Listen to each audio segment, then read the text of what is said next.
Welcome all you connoisseurs of the contrails to this episode of Hangar Talk. My name is Tom Thinnis, and yes, I still am coming to you from my very own Bronco basement.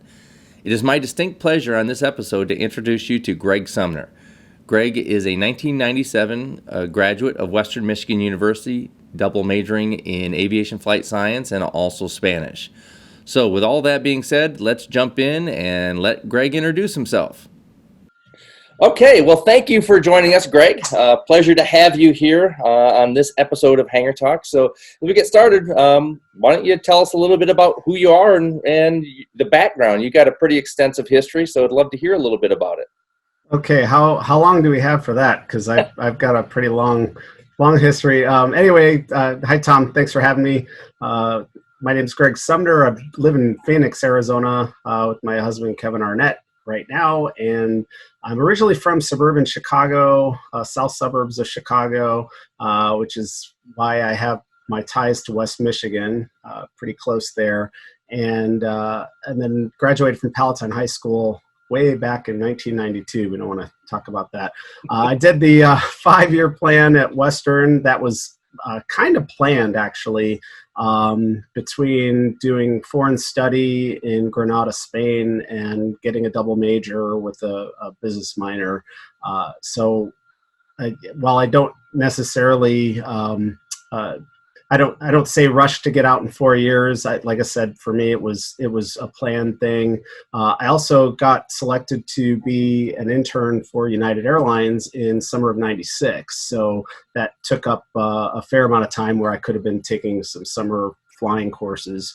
And that pretty much changed my life because at the time, upon successful completion of the internship with United, that guaranteed me an interview there. So while I didn't get paid for that internship, the payment was that spot to be able to do an interview when I was ready to come to the table.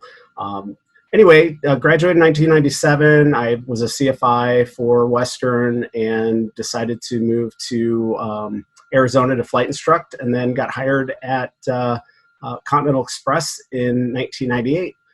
Flew as a Beech 1900 co-pilot and then a captain. And then when I upgraded on the Beech, I put my paperwork in for United, interviewed in, November of '99, and I started in February of 2000. So it's kind of a whirlwind. I spent feels like all I did was work back then to get to my dream career job. So there I was. And I've flown plenty of aircraft at United, and I'm sure you're going to ask me about that. So, of course, we're going to ask you about that. But so you're also a Medallion Scholar. You're a Medallion Scholar. You studied abroad. You became a flight instructor. So I think you're somewhat of an underachiever, maybe. Well, I kind of started a trend, actually. I double majored in Spanish and aviation. And at the time, the College of Aviation was a department in the College of Engineering. And then the move to Battle Creek happened. Of course, that happened the week after I graduated. Isn't that always the case with higher education and new facilities? So yeah, I one of the things that I wanted to do was make sure that I was well-rounded. It's part of the reason I didn't go to some other schools that shall remain nameless that only have aviation, for example. I really wanted the 4-year big school experience, but not too big. I was in marching band for 2 years. I got to be an RA. I was an orientation leader. So I got a lot of really diverse experiences when I was in Kalamazoo. And then, of course, finishing my Spanish degree in Spain in an immersive program was pretty incredible. So I would say if you can, make sure that you're doing as much as you can. The aviation, it's a pretty, it's an intensive industry and program to be focused on. So I think it's really important, especially for me. I had kind of a creative streak, so I needed to take some of the technical with aviation and balance that with with the creative side. And I think that's where the foreign language piece went. And shoot, in college, in the summers, I worked in construction at O'Hare International Airport. So I did a lot of crazy stuff to get me through. And yes, I mean, the Medallion program was incredible. It did not pay for aviation for my flying. So I had to make sure that I was making up that expense somehow. You just reinforced the fact that you are very much an underachiever. Well, you just packed more in that 5 minutes than I have in my 50 years of life. Well, it's interesting because at some point you start steering yourself to a certain career, which is again that you go to a big school, a bigger school, meet all these amazing people who have different backgrounds and different experiences, and they're in different majors. I think it's really important when you're at Western that you explore. That's why we go to get a higher degree, because you could go to a trade school or you could go to local flight school and learn to fly. But one of the things that United has emphasized, I've done recruiting for United as well.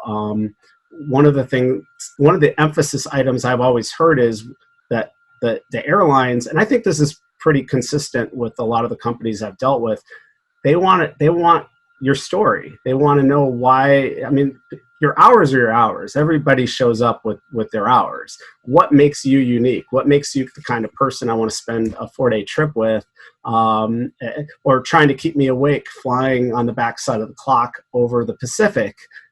That's those experiences you bring to your job, and it helps you to relate to your customers. I fly for a global carrier, so you can imagine that when I make my announcements in English and then in Spanish when I fly down to Latin America, for example, that's impactful. I save the flight attendants that we've always got a language qualified flight attendant on board. If I have to turn the seatbelt sign on and in the middle of the flight and they're doing their service, well, guess what? If I can tell the passengers in English and then in Spanish to fasten their seatbelts, that saves our language qualified flight attendant from having to go all the way to the back of the airplane or the front of the airplane, stop the service to make that announcement with the translation. So there's something that directly I got from Western that applies to my job. Mm-hmm. That's amazing. And I think also doing recruiting and marketing for the College of Aviation, we get a lot of questions like, am I able to study abroad or things like that? And I mean, you just proved it, and also demonstrates the value of doing that. What a great experience that provides for students. I would say 10 minutes of my interview at United, Tom, and this interview was more than 20 years ago. 10 minutes of that roughly 45-minute interview we talked about the foreign study and Spanish. Mm-hmm. So, I mean, there's the answer right there. Make sure that you're doing other things, getting those other experiences, because that's part of what makes you unique when you come to the interview table. Yeah, I think some of our, like our dean, obviously he came from United too, and he would always say that when he was hiring future pilots at United, they would spend 15, 20 minutes talking about the technical aspect of stuff, because they assume you got to that level, you already know what you're supposed to be doing. Right. But the rest of it was about relationships and who are you as a person, and would I like to spend 4 hours of my life every day in the flight deck with you? Yeah, you get to know the people sitting next to you. And the other piece is from a crew resource management standpoint, if you have a personal connection with the person sitting next to you, it makes working together and communicating and using all of these resources. If I didn't tell that when I was a co-pilot, first officer, if I didn't tell the captain that I was fluent in Spanish and there was a language issue going on with one of the passengers, how would that captain know to bring me in as a resource to solve an issue? So that's a CRM opportunity too. I think it's really important. Explore, use that time at Western to get a minor, take a couple extra classes. The general education classes are are awesome opportunities. I even took French when I came back from Spain. I fulfilled one of my gen ed requirements, and which brings me to past 2000, working in the airlines. I've had the opportunity to use my French skills in sales and working for a French joint venture with L3 Communications, now L3 Harris. Wow, one semester of French and the Spanish degree that I got at Western directly was brought into my post airline flying career. Yeah, you make me feel very, very marginal right now. I got to go get a degree. I got to go add some things to my degree, I think. Well, as they say, that and 50 cents can't even buy me some Starbucks, right? You know? Well, great. So you got, you got hired into United, and then you went to work for L3 for a few years, and then back to United, correct? Actually, no. I break my career down in. So I'm one of the fortunate souls who's enjoyed the life of furlough, and I say enjoyed because it was not fun. But basically, I got hired in 2000 at United, and closed on my first place, my very own place, living by myself in May of 2001, and of course 9/11 happened a few months later. And so that threw the industry in turmoil. And so I found myself furloughed on the street when United entered bankruptcy, and in January of 2003. I think the bankruptcy started in December of 2002. A month later, I was furloughed. So I went back to work for Starbucks, ironically, and then flew after about a year of running a store in Chicago. I really missed flying. I missed seeing the sun in the wintertime. And so I got a job flying Learjets in New York. And so I flew 135, 91, and that flight department was pretty incredible. We had a huge flight department based in Islip. Executive Flightways, EFI, and we were actually the Lehman Brothers flight department at the time. So things were amazing. I flew lots of famous people, lots of not so famous people, and I got to do a lot of flying I never would have been able to do as a commercial airline pilot.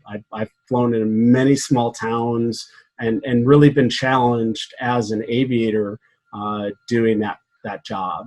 And then I got called back in 2006 to United, went back there, and then the financial crisis hit and found myself getting furloughed again in 2009. And that's when I went to work in Phoenix. That's how I ended up in Arizona with the sales job for L3. So it's been kind of a whirlwind, and went back to United in 2014. And this sort of been my golden age of flying, because I finally got to do international. I flew the 757, 767 out of Houston. Then I got to fly the Queen of the Skies, flew the 747 until the very end. Literally flew my last trip on it the week before it retired. And so that was incredible. And now I'm currently a 737 captain based in San Francisco. So I've gotten to be able to do a lot of different things in aviation, partly because just kind of being flexible has not been easy. And I wouldn't wish furlough on anybody, but it is a part of the seniority system in the industry. This industry has taken a lot of beatings in the last 20 years. So I've been able to be part of that and also gain new experiences from it. Great. And I mean, the knowledge that you have, and you've seen the crisis from September 11th, and then the industry climbs back out and you're back in the game. And then the financial crisis, and it collapses again. And now we're kind of in the whole COVID collapse is what I've kind of dubbed it. So if anybody else is using that, I copyrighted it. It's mine, COVID collapse. But the COVID collapse, and it's now uncertain times again in aviation. I think from what you just talked a lot about was the adaptability and the flexibility that's necessary in this career path, because it does go up, it goes down. So what advice do you have for students that are towards the end of their flight training or that have just recently graduated? Or what advice might you have for that 16 or 17-year-old that is thinking about aviation? Well, for the younger folks, I would say make sure that you've got things outside of aviation. Or not necessarily outside of aviation, but outside of flying. Develop those skill sets that can be used outside of necessarily flying. And I bring this up because one of our interns in Chicago, who, let's see, it would have been, he was fall of 2001. So he was our Chicago intern when 9/11 happened. So you can imagine how stressful that was. Here he was in college, and he lost his medical about 3 years after he started at Southwest. He got hired at Southwest and lost his medical. So that is something in our industry we have to take into account. So there's not just the factors that come into play economically. There's also the physical factors that we have to pass our physicals every 6 months. So that should always be on people's minds, that, hey, have something to fall back on. That's really important. So that's on the younger side, because you can set that up as you're going into Western. The folks who are just graduating, I think the biggest piece, I try to tell the students I've come in contact with at Western, make sure to keep your network up. Stay connected with people, whether they're alums outside of already out in the industry or people you've gone to school with. It's really important that you keep your network up. And I actually think that is valuable for anybody who is potentially getting furloughed coming up, and even just generally. I don't think we emphasize enough the importance of staying connected. That's something I probably made the mistake of during the first furlough, is I got very depressed. I got really down on myself because my whole identity was, Greg the pilot, WMU. I was an intern. I did everything I was supposed to do, and here I found myself on the street. Well, life, that's not fair, right? Well, life isn't fair. Things happen. And I really cut away from a lot of people who could have helped me, or I just didn't realize that. What ultimately got me back into flying was my network through NGPA. And the person who hired me at the job in New York happened to be an NGPA member. And that organization really saved me from being down in those doldrums and not knowing what to do with the rest of my life. The other piece is, when I left in 2009 to go to L3, I pretty much thought that was the end of my flying career. I thought it was done. I never ever anticipated I would be back, even though I had recall rights to United. I just, at this point, 2 furloughs, this is unheard of, right? And again, through no fault of my own, it's just how things happen. And so I said, I'll never be back here again. I remember telling people that. And then lo and behold, in 2014, the very people I said I would never be back here see me walking off of an airplane going, what are you doing here? And so my other advice is never say never. Keep open-minded. And I think, and that's a lesson I've learned at the ripe age of 46 now. I know it's like, never say never. If I've flown my last flight because of this COVID crisis, okay, well, it's not because I didn't do the right things, and I stayed healthy and kept my medical and did all the things I was supposed to do and kept current and did the best I can, but things economically happen. So roll with it. And that's great advice. I mean, rolling with it, but at the same time, keeping the dream alive, and don't ever let it die. I mean, it might change for a little bit, but I think, like everything, we should bounce back, and we will. Yeah, and I was lucky because the job I did for L3 was in aerospace. It was in, we were a surveillance company, TCAS, transponders, all the next gen stuff, ADS-B. So I stayed in the industry, and I got to see a whole different side of the industry, the procurement side, the technology side. And I would never have been able to do that had I closed myself off and said, nope, I can only be an airline pilot. I can only be a Gulfstream pilot, whatever. And ultimately, I had companies like Gulfstream and ATR and United and Delta being my customers. So it was fantastic. And so to come back in 2014 and see some of the technology that I got to work on and be in the room when the discussions were being made of how we were going to do things.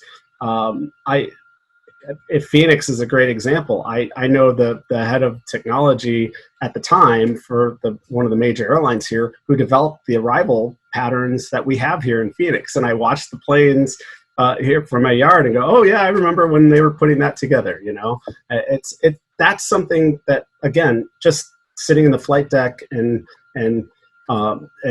flying the line, I would never have gotten that experience had I just closed myself to that opportunity. What I'm hearing is keep your options open, be flexible, and then also understand your strengths as an individual, as a pilot. And I loved when I heard you say that, you know, if I would have only, you know, you struggled with that, your identity was Pilot Greg. That's who I was. But I know in talking, it was United Pilot Greg too, because of the internship. I mean, I had everything United because of being at Western and doing the internship program, and that was just so rolled up. And I'm from Chicago. I grew up not too far from their headquarters, so it really was part of who I was. Mm-hmm. Yeah, and so then you got to look at and as a individual, as a pilot, the strengths that all of you typically cultivate and develop over time can also be valuable in other avenues and things like that. So yeah, I get frustrated when I fly with pilots who say that they have no other skills. That really does frustrate me, because we're an interesting group. We're very autonomous. We can operate autonomously. We tend to have high integrity. You have to trust that your coworker is following SOP and doing the right things. We have this intrinsic trust. We're on time people. We understand deadlines. So we have a lot of positive attributes and we're calm in emergencies. That's another thing. Calm in crisis. And I've had several emergencies in my career, and I've gotten tested on how I deal with those, and we as a group do really well with that, and stay level-headed in times of challenge. So I think we have a lot more skills as a group than we give ourselves credit for individually. I'd agree. So another part, and you've already mentioned it, is networking. And one of the big networking organizations that I know you've been a part of is NGPA, the National Gay Pilots Association. How did you get involved in them, and also why? What's the importance of it? Yeah, I think that I got involved in 2000, and I went to my first event in '99, and 2000 is when I really got involved in the network. And at the time, it was more of a social organization with an education. We had an education arm, and I think for me, because leaving Western, moving across the country, this industry can actually be kind of lonely too. One of my mentors, who was my boss during the internship, told me, Greg, this can be one of the most social careers, social jobs in the world, and it also can be one of the most lonely. And it's all of that. It's both, because you could be in a hotel room for 20 hours by yourself, and then you can go 9 months not seeing somebody and then see them every week. It's just a really strange strange industry. It's not like a Monday through Friday. Excuse me. So for me, NGPA I was struggling with my my identity of coming out of the closet. I was not out of the closet in college, and having a group of people who love aviation and who were like-minded and could relate to me, feeling like I was estranged from the people I was working with and hanging around, that was really important. And so for me, socially, it made me feel accepted. I didn't feel like I had to be somebody different around that group. So that was really important. And again, I had achieved this amazing career job. I was the 17th youngest pilot hired when I started at United.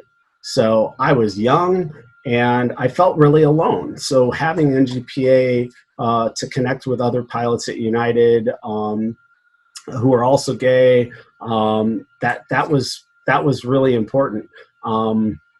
So take us to today. I'm the co-chair of the organization, and we're the largest aviation scholarship organization in the world. That's been near and dear to my heart because of the Medallion Scholarship. One of the things Western really pushed on the Medallion program was, hey, you've been given something here, make sure you're giving back in whatever fashion that is. And the fact that we built this scholarship program to $150,000 a year is pretty incredible, because obviously it's not cheap to get into this industry. And the other piece is, I think the diversity inclusion piece is really important. We need to, the demographics of our industry are changing, but they're not changing very quickly. And case in point, when my husband and I first got married in 2014, he came with me on a trip over the holidays, and we had a 96-hour layover in Munich because of the holiday schedule.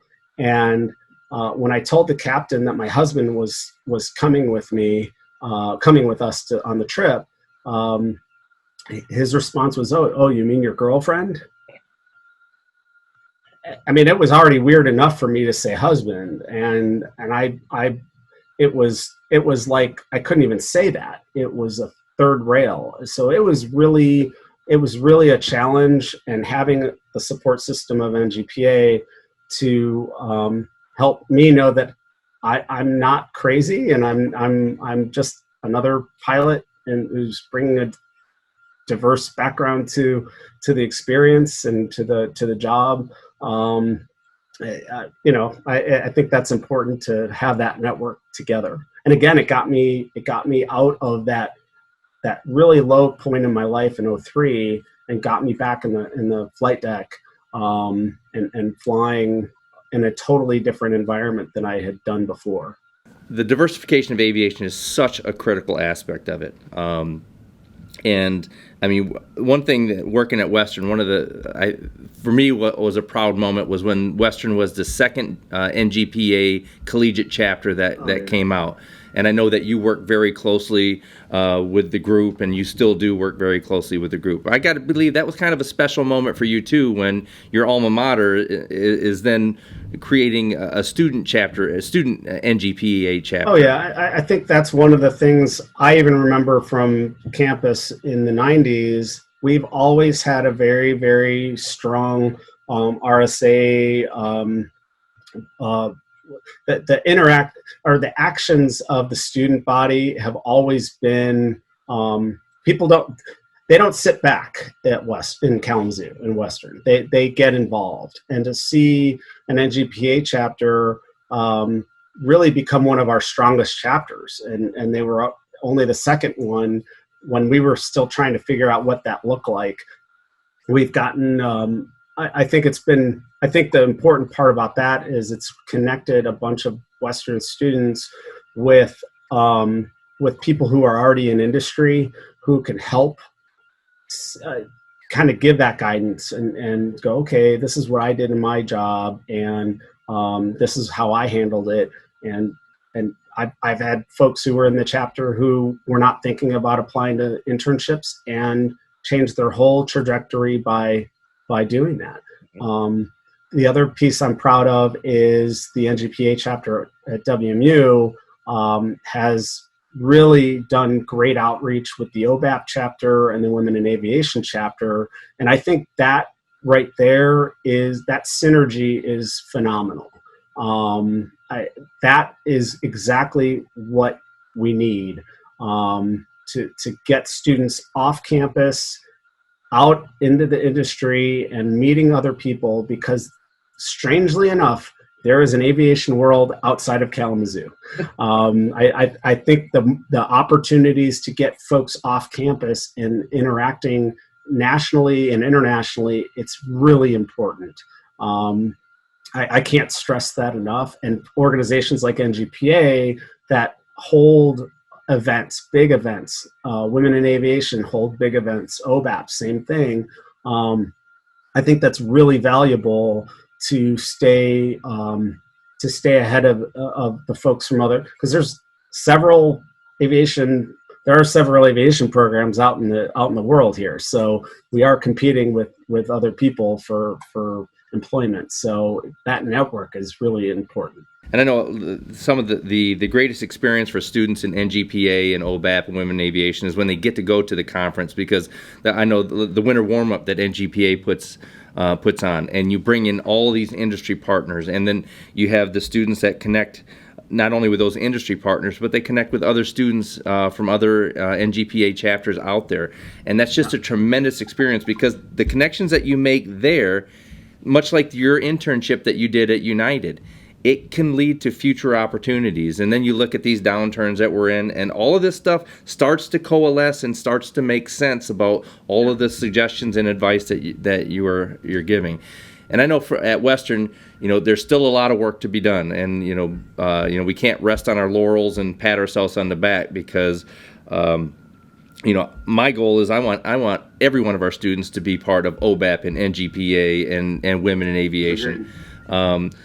And sometimes you have people like, well, I can't be part of Women in Aviation because I'm a male. No, yes, you can. I can't be part of NGPA because I identify as a straight male. No, you can be an ally, and you just support the mission of the organization. And that's the important part. Yeah, in fact, it's interesting, OBAP, I finally became a member, and that because of my involvement with NGPA, and that is really sad for me, knowing what I know now, because one of my mentors from junior high a long time ago happened to be one of the founders of OBAP. And so I've sort of come full circle, where this person really saw something in me and helped me get on a good path.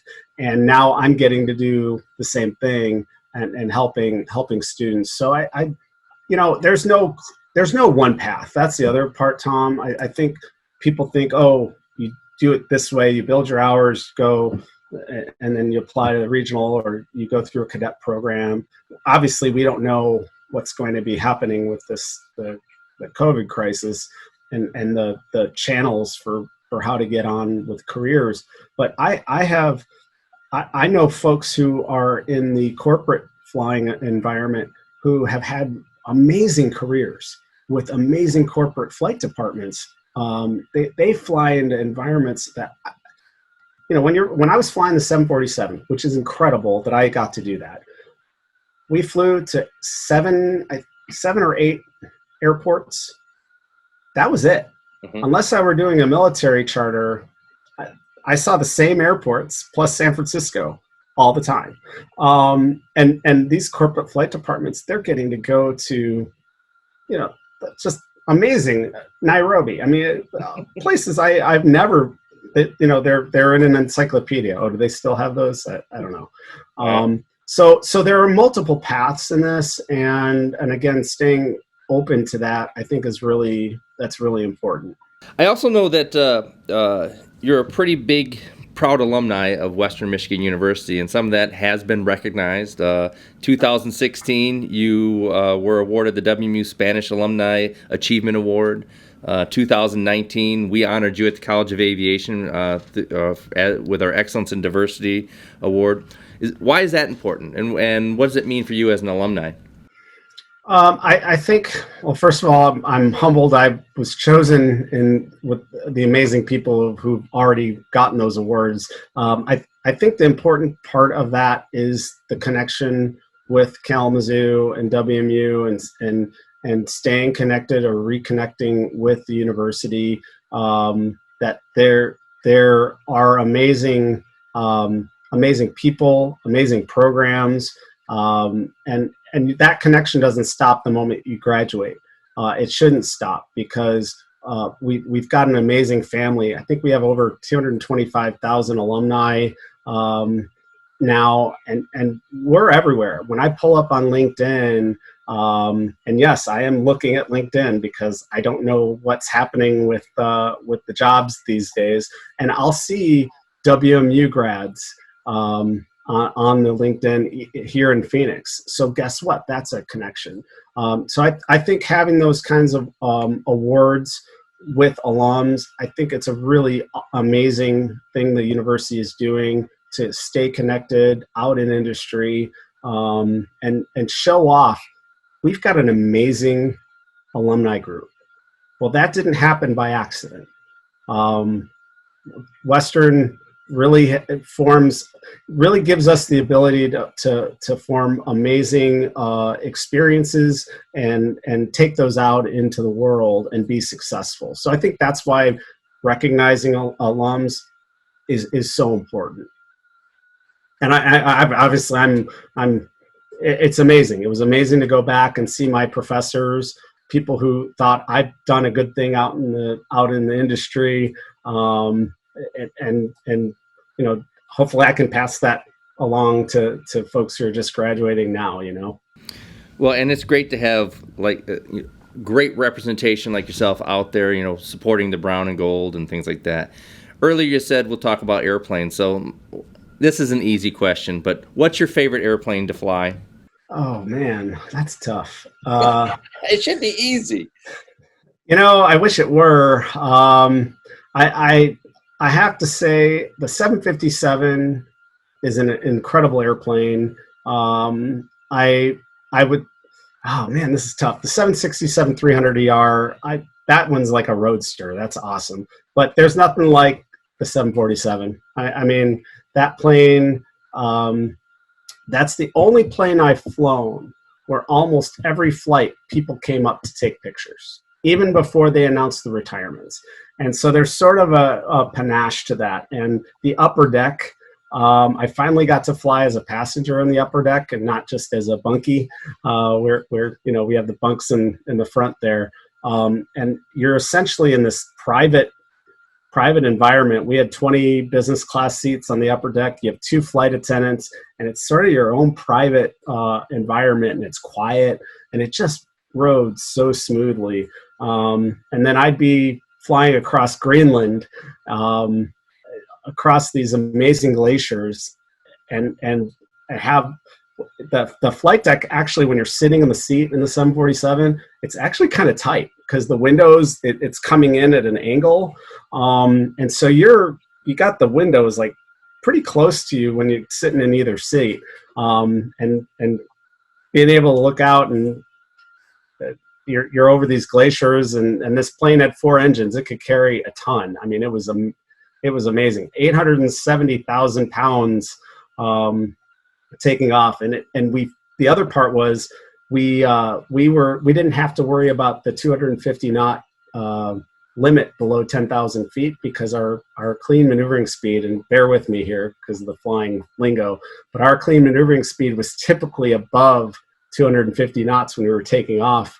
And so we'd be flying at 3,000 feet, cleaning up getting our flaps retracted 275 knots, and it was loud, and you're flying right over the coastline of San Francisco at 275 knots. It was amazing. So I have to go with the Queen. Yeah, I'd say that.